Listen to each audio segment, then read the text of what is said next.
कैसे प्रभु श्री राम ने मरने के बाद भी सुमंत को जीवित कर दिया। एक बार श्री राम अपनी सभा में बैठे हुए थे कि एक सेवक ने आकर कहा, हे महाराज, आपका वृद्ध मंत्री सुमंत स्वर्गगामी हो गया है। उसकी पत्नियां सती होने हेतु आपकी आज्ञा मांग रही हैं। यह समाचार सुनकर श्री राम एक रथ पर सवार होकर सुमंत के घर पहुँचे। वहां पहुंचकर उन्होंने सुमंत की जन्म कुंडली मंगाई और उसे पंडितों को दिखलाया। उससे यह ज्ञात हुआ कि 9,999 वर्ष सुमंत की कुल आयु थी, जिसमें से सब तो व्यतीत हो गई। अब केवल 9 दिन शेष रह गए थे। तब श्री राम ने गुरु वशिष्ठ को बुलाकर उनसे कहा कि हे गुरुदेव, त्रेता युग में 10,000 वर्ष मनुष्य की आयु मानी गई है।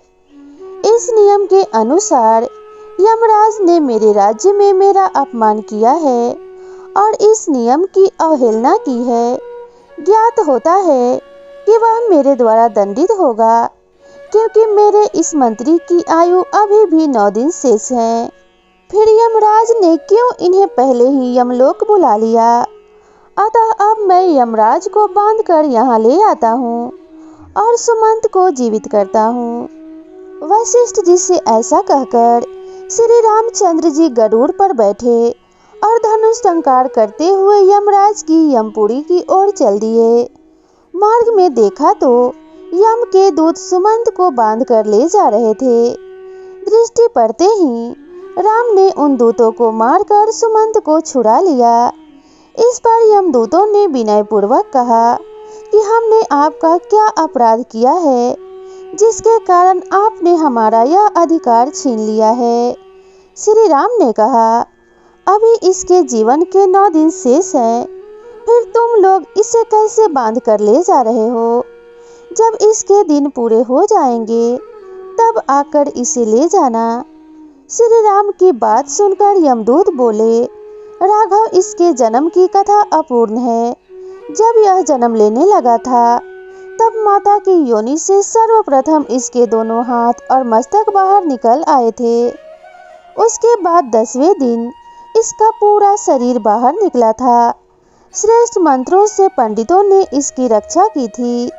इसी कारण से इसका नाम सुमंत पड़ा था। जिस दिन इसके हाथ तथा मस्तक बाहर आया था, उस दिन से आज तक इसकी आयु समाप्त हो गई है। और आप जो इसके 9 दिन शेष बतलाते हैं, यह संदिग्ध है। इसलिए हे राघव, इसमें हमारा कोई दोष नहीं है। आपने व्यर्थ ही हमें मारा है। तब यमदूतों की बात सुनकर श्री राम उनसे कहने लगे, हे यम के दूतों, जिस दिन माता के गर्भ से इसका जन्म हुआ है, वही दिन इसके जन्म का दिन है। उसी दिन को इसके माता पिता तथा ज्योतिषियों ने इसका जन्मदिन अंकित किया है। अतः वास्तव में अभी इसके 9 दिन शेष हैं। तुम लोग जाओ और आज के 10वें दिन इसे ले जाना।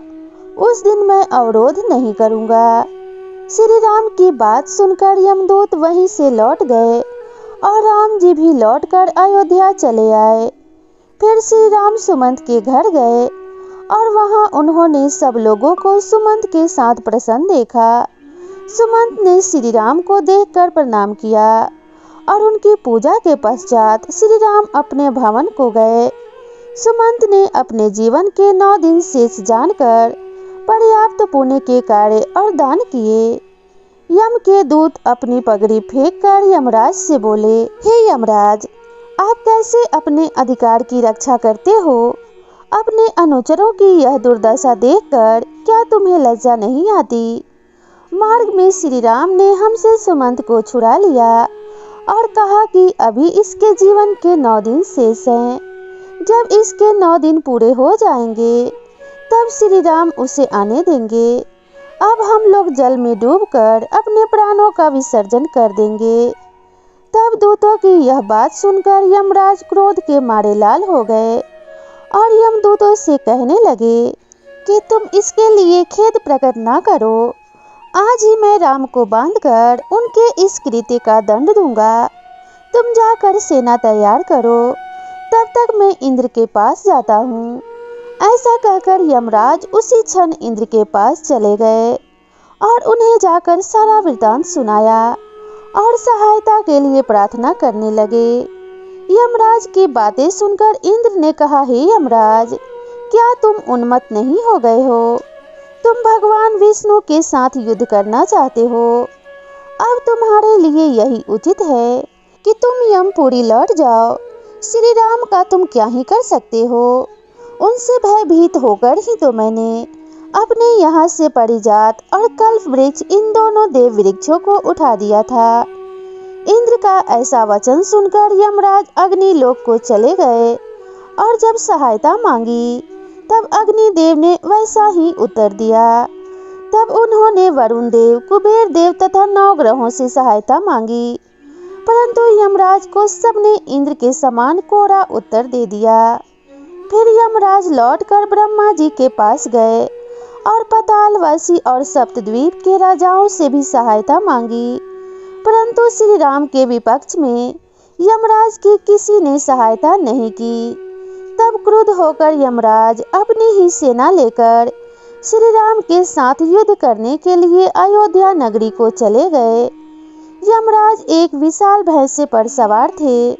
वहां पहुंचकर उन्होंने चारों तरफ से अयोध्या को घेर लिया, जिसमें 9 द्वार थे और उनके चारों तरफ 9 खाइयां खुदी हुई थी। कितनी ही तोपें वहां पर लगी हुई थी और उसके उत्तर की ओर सरयू नदी बह रही थी। नाना प्रकार के महलों से युक्त वह अयोध्या नगरी पताकाओं से अलंकृत थी। यमराज के द्वारा अयोध्या नगरी को घिरा हुआ देखकर श्री राम ने लव से कहा कि तुम यमराज से युद्ध करने के लिए जाओ। दुदुम्बी की आवाज के मध्य लव रथ पर आरूढ़ होकर अयोध्या के बाहर आए और यमराज के साथ भयंकर युद्ध करना आरंभ कर दिया। लव के बाणों से घायल यमराज के करोड़ों अनुयायी धराशायी हो गए। उन सब को मरा हुआ देखकर क्रोधित यमराज लव के साथ भयंकर युद्ध करने लगे। उन्होंने लव के रथ, सारथी, धनुष, कवच और मुकुट को शीश से ही काट डाला। इससे लव को और भी अधिक क्रोध आ गया और वह तत्काल एक ही दूसरे रथ पर जा बैठे और यमराज के साथ अति भयंकर युद्ध करना आरंभ कर दिया। लव ने अपने बाणों से यमराज के भैंसे को मूर्छित करके पृथ्वी पर गिरा दिया। फिर शीघ्र ही 100 बाणों से यमराज पर प्रहार किया। तब यमराज ने अति क्रुद्ध होकर लव पर यमदंड का प्रहार किया। यमदंड को देखकर लव ने ब्रह्मास्त्र चला दिया, जिसे देखकर यमराज का यमदंड वापस लौट गया। फिर यमराज व्याकुल होकर भागने लगे। काल के समान ब्रह्मास्त्र उनके पीछे पड़ गया। इससे सूर्य देव को यह ज्ञात हुआ कि अब यमराज नहीं बच सकते और इस प्रकार अब मेरा पुत्र यमराज मारा जाएगा। तब सूर्य देव ने स्वयं रथ पर बैठकर लव के समीप आए और उनसे विनती करने लगे। ब्रह्मास्त्र को लौटाकर यमराज को बचाने के लिए लव से प्रार्थना करने लगे। सूर्य देव ने कहा, वत्स, तुमने इस अस्त्र को चलाया है, इसलिए तुम ही इसका निवारण कर सकते हो और तुम ही हमारे वंश में उत्पन्न हुए हो और यमराज भी मेरा ही पुत्र है। तुम अपने ही पूर्वजों को क्यों मार डालना चाहते हो? यदि एक पुत्र मूर्ख हो जाएगा तो क्या उसके साथ सभी मूर्ख हो जाएंगे? रणभूमि से भागे हुए शत्रु की वीर योद्धा रक्षा ही करते हैं। इस प्रकार जब सूर्य देव ने बहुत प्रार्थना की, तब लव ने ब्रह्मास्त्र का संवरण कर लिया। इसके बाद लव प्रसन्नता पूर्वक अयोध्या नगरी में वापस लौट गए। यह देखकर देवताओं ने हर्ष से लव पर फूलों की वर्षा की। फिर लव ने जाकर श्री राम को सादर प्रणाम किया। इसके बाद यमराज ने राजसभा में आकर श्री राम से माफी मांगी। फिर श्री राम ने यमराज को माफ कर दिया और वापस सकुशल यमपुरी भेज दिया। इस प्रकार से यमराज के प्राणों की रक्षा हुई और श्री राम का मंत्री सुमंत भी जीवित हो गया। तो इस प्रकार से श्री राम के राज्य में अकाल मृत्यु नहीं होती थी। जो भी मरता था अपनी आयु को पूर्ण करके ही मरता था। तो रामराज की यह कहानी आपको कैसी लगी और ये वीडियो आपको कैसा लगा, कृपया कमेंट करके ज़रूर बताइएगा। और इसी तरीके की नई नई कहानियों के लिए मेरे चैनल को ज़रूर सब्सक्राइब कीजिएगा। तो मिलते हैं इसी तरीके की नई कहानी के साथ, तब तक के लिए नमस्कार।